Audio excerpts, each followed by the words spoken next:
Well, I'll be. We have this article coming to us from Political Insider. Gallup poll: race relations see double-digit increase since Trump entered the White House. I wonder why. Give me a moment. This is written by Rusty Weiss. A new Gallup poll indicates that satisfaction with race relations and the position of minorities in America have significantly increased since President Trump took office. The findings deliver a significant blow to the media-driven fiction that Trump is a racist. Gallup's survey demonstrates numerous categories in which the president has improved the lives of Americans since relieving Barack Obama of his duties in January of 2017.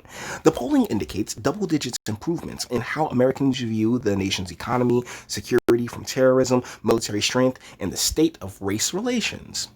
Gallup also reports increases in the positions of blacks and other racial minorities, the distribution of income and wealth, and the opportunity for a person to get ahead through hard work. My goodness. Well, as far as, I'm about to break each and every one of these down. The positions of blacks and other racial minorities, dude, like, just the other day, they were sitting there toting, Rutgers was toting how they had the first black this guy, the first black this, the first black that. Like, they, like, the left themselves have been going out of their way to boost this, oh my goodness, we're putting all these different blacks in positions. And though females weren't explicitly stated in this part right here, the entire military-industrial complex is run by a woman. This platform is run by a woman. Every time you turn around, well, it's run by a woman. So it's like, I mean, it's kind of hard to sit here and say that the opportunity isn't there while you have people in these positions that clearly got the opportunity. So what? Okay, what's the other one? The distribution of income and wealth. Did you guys know that women, there are more single women homeowners than there are single men? Yes, it's like, I think it's like 32% women as opposed to like 22% men who own their own homes. Ladies, best of luck. Enjoy your cats. And guys, make sure that you don't get married because she's coming for that house. She's coming for it, all right? So, and honestly, the report didn't say how many of those ladies, like, they're single, but is it because they're divorced or because they busted their ass? And the opportunity for a person to get ahead through hard work and position and opportunity. Okay, like there are so many different mitigating factors to success, but the main one is the individual and what they're willing to do, how far they're willing to go in order to make whatever perceived dream that they have come true. I talked about that in a recent video. I think it was the transition video where, take your time, think a lot, think of everything you got, but though you will still be here tomorrow, but your dreams may not. And, you have to be flexible. You have to be able to see what it is you want to do and what can make you happy. Because I'm someone who's done that, right? I've gotten so many things that I wanted and then turned around and realized, wait, I didn't want this at all. So, just take some time on it. The position of blacks and other racial minorities in the nation rose 9% since Obama's last day in the office, while the state of race relations in America is shot up 14%. Okay, so would you like to know why? Would you really like to know why? Because in the span of 5 years, we have drag queen story hours, alphabetical curriculum in schools, lactatia, all these different I guess, how do I put it?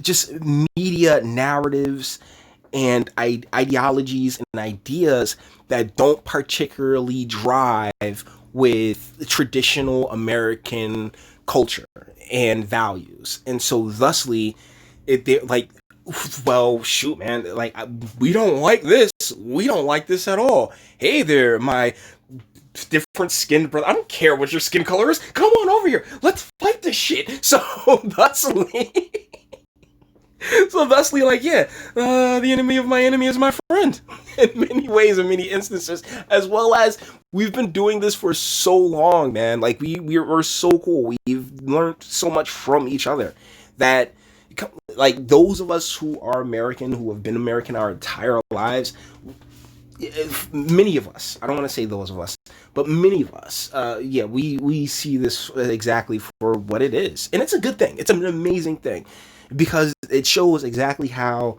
a theory that I put out on this channel all the time, and it's the fact that I don't worry about a president. I worry about you. Okay, I worry about. I'm on the road. I'm worrying about that person in the car next to me. If I'm on the streets, I'm worrying about that person that's walking past me. If I'm in amongst my constituents, I'm worrying about each and every one of them. I'm worrying about the Browns. I'm worrying about the Douglases. I'm worrying about the Rodriguezes. I'm worrying about everybody. So it's like, yeah, there is no, and none of that matters, and none of the racial stuff or anything else like that matters. It just matters the type of person that you are, and that was the main crux of Martin Luther King's ideology of his speech, particularly the "I Have a Dream" speech, was the main crux of it.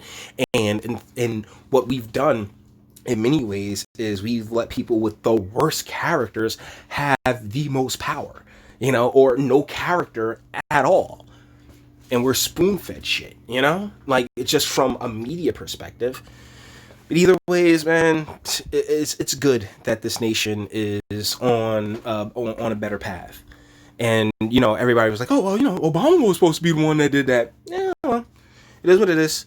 He had more important things to worry about because he wasn't a descendant. He wasn't, like in his blood, the American struggle just wasn't there as far as being quote unquote black in America. So why would you even expect them to do something like that? And I asked myself that of my time, supporting that guy.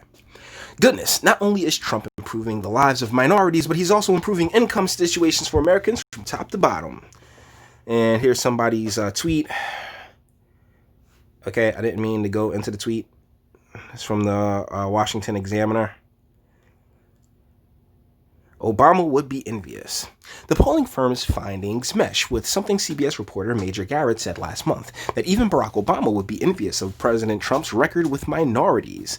It can be fairly said that this administration, because of President Trump's quiet prodding, has done quite a bit for funding of historically black colleges and universities. I covered that. The First Step Act, I covered that, which was a massive first step towards criminal justice reform, Garrett claimed. The reporter also noted many reforms the president accomplished, which criminal justice advocates have been seeking for quite some time. That is a legacy on the agenda side that almost any president after 3 years would want to claim, particularly President Barack Obama, Garrett insisted. Bad news for Dems. Okay, so I'm assuming Political Insider is like a red team publication. Because I saw this on Washington Examiner, but I saw that Tim Pool had covered it with Washington Examiner, so I wanted to use a different source at least. President Trump making significant inroads with minorities in the black community could spell trouble for any Democratic challengers in 2020.